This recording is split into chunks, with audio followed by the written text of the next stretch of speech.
This was one where I could feel deep down in my heart, this could be a bad one. This is one that, is going to cause injuries and hopefully not deaths, but something that if it continues on the track and the strength, that this could be a historic storm that we talk about for a long time. What happened was, in both of the storms that produced tornadoes had this happening, and it's a very rare thing in Central Texas. We actually had storms form to the south of it that got pulled in. And as it did, it pretty much sucked that tornado into the thunderstorm and did an abrupt left-hand turn and ended up going straight up to Stillhouse Hollow Lake. But it made it to about 5 miles away from Salado High School when it made the turn. It was on the ground for about 13 miles, but if it would have stayed on the ground, unfortunately, the casualty count would have probably been a lot more significant than what we had. I mean, the damage was catastrophic where it occurred, but it avoided any major metropolitan areas that could have caused a lot more issues. The last time we had an EF3 tornado was the day of the Gerald tornado. So that storm, the Gerald tornado, when it was moving south through this part, heading towards Prairie Dale and eventually Gerald, was in a strengthening phase. So it didn't become an F5 tornado until it crossed the county line. One, it's rare for us to see storms that strong. Two, for it to be on the ground for 13 miles is pretty rare as well.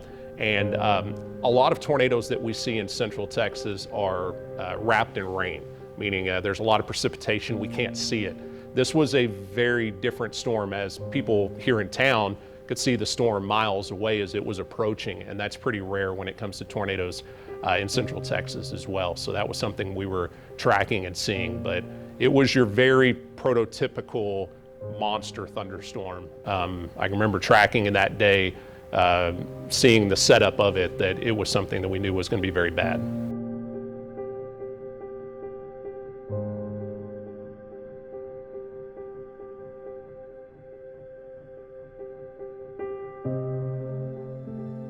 I started getting text messages, and I can't read them all. It's just if I happen to see it pop up. But my wife was texting with a family friend of ours that lives in Salado that my son's played baseball with forever, and I start getting texts. Oh, no.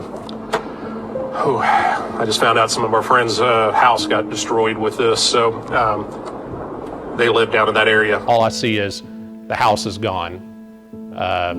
The kid's name, he was in the house by himself. I see that. And then I see the next text, he's bloody. Then I see another text, they're taking him in the ambulance. Get through there, and then I'm getting reports of homes being, the text I got was their home is gone. I'm just gonna, I wanna make sure that family is safe. Your job is to tell people what's going on, but when it gets personal, it gets really hard. And it's the first time I've ever had to just take a step back for a second and just tell the viewers, look, this is what's going on. And I was joking with him and his family afterwards. I was like, y'all had a lot of prayers from people that had no clue who you were, worried about you from what they saw of me covering it on TV.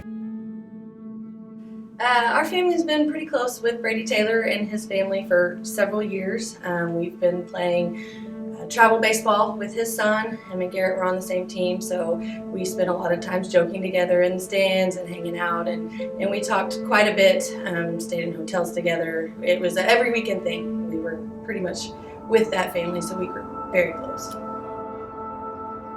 So we're at our older son's baseball game here in town at the high school, and the game had gone into lightning delay, so we went and sat in the car. And within just a few minutes, the phones began going off that there was a tornado in the area. So we got on the phone, reached out to Garrett. Thankfully, the phone call went through to him, let him know to go ahead and get in the bathtub, take shelter, do not leave till you hear from us. At which point, I got out of the car, looked back that direction, which is about probably 10 miles away, saw the tornado beginning to form. So I went ahead and I jumped in the car and started heading his direction to try to beat the tornado there. Essentially, I didn't want him to be alone. My dad was on his way as it hit because he was at my brother's baseball game and he saw it funnel down. So he was coming down our road. I knew it was a bad storm. Brady's wife had been texting me, telling me that I needed to get somewhere. I didn't want to leave Jace, alone at the game. So I didn't know what to do. But when he left and I looked down and saw his phone and I knew I couldn't get a hold of anybody, I was just very scared. And as I'm racing to get there, I passed several cars coming the other direction, honking, flashing their lights, trying to wave me down. And obviously I see it, I know what I'm going into, but it didn't matter. I had to get there. Whenever my dad got there was already police there. So he just put his truck in park and started running down the road. And once he saw me, he just came and gave me a hug. My mom came afterwards, like an hour or two later, and I could just see her walking down the night. I saw my husband driving away. I